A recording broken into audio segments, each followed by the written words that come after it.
कांग्रेस अध्यक्ष मल्लिकार्जुन खड़गे, कांग्रेस संसदीय दल की नेता सोनिया गांधी और लोकसभा में विपक्ष के नेता राहुल गांधी समेत विपक्षी गुट इंडिया के तमाम सांसदों ने बुधवार को संसद परिसर में प्रदर्शन किया। प्रदर्शन कर रहे नेताओं का कहना था कि मौजूदा केंद्रीय बजट में उन राज्यों के साथ भेदभाव किया गया है जहां विपक्षी पार्टियों की सरकारें हैं। वहाँ सबको बजट में कोई न्याय नहीं मिला, वो न्याय दिलाने के लिए संसद भवन की सीढ़ियों पर हुए इस प्रदर्शन में कांग्रेस के अलावा टीएमसी, समाजवादी पार्टी, डीएमके और लेफ्ट पार्टियों के सांसदों ने भी शिरकत की।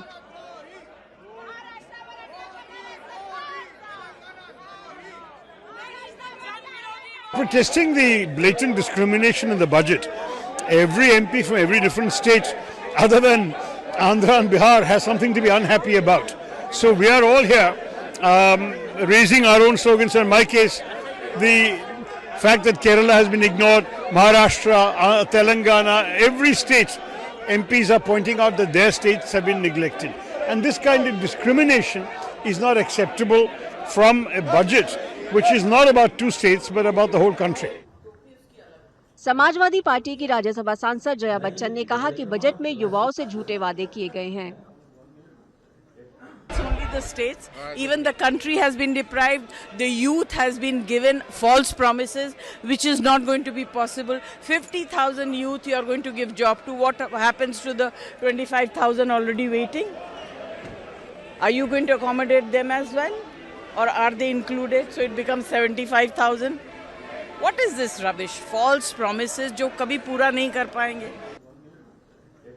समाजवादी पार्टी प्रमुख अखिलेश यादव ने नाखुशी जाहिर करते हुए कहा, बजट में उत्तर प्रदेश के साथ भेदभाव किया गया है। जो चुनाव में कहा जाता है और इनके जो मैनिफेस्टो में बात कर रखी जाती है और जब सदन में जो बात आती है बजट के माध्यम से उसको जनता तक पहुंचाने में हर जगह आप कुछ न कुछ भेदभाव देखेंगे।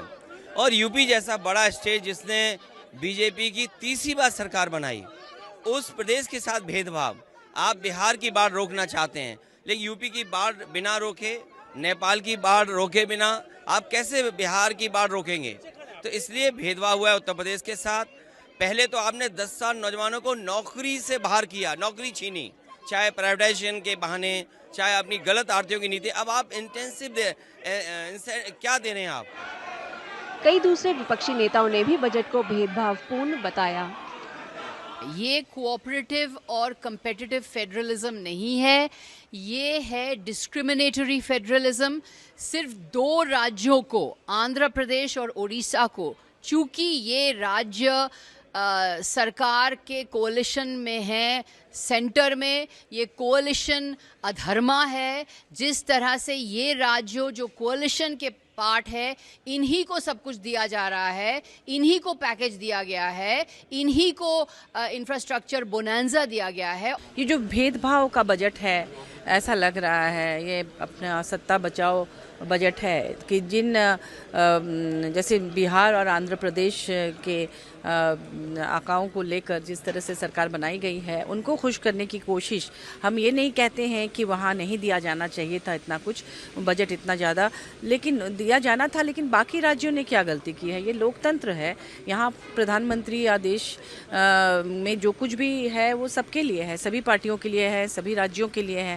आज जिस तरीके से केंद्र सरकार ने बजट के माध्यम से एक ऐसी राजनीति शुरू की है जो बदले की राजनीति है, जो भेदभाव की राजनीति है, राज्य को राज्य से लड़ाने का काम किया है, वो दुर्भाग्यपूर्ण है।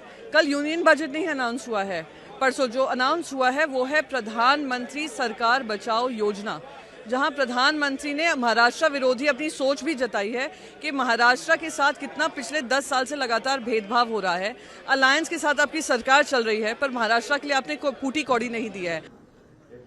केंद्रीय वित्त मंत्री निर्मला सीतारामन के बजट पेश करने के तुरंत बाद मंगलवार शाम को विपक्षी गुट इंडिया में शामिल पार्टियों के नेताओं ने बैठक कर केंद्रीय बजट के खिलाफ प्रदर्शन का फैसला लिया था।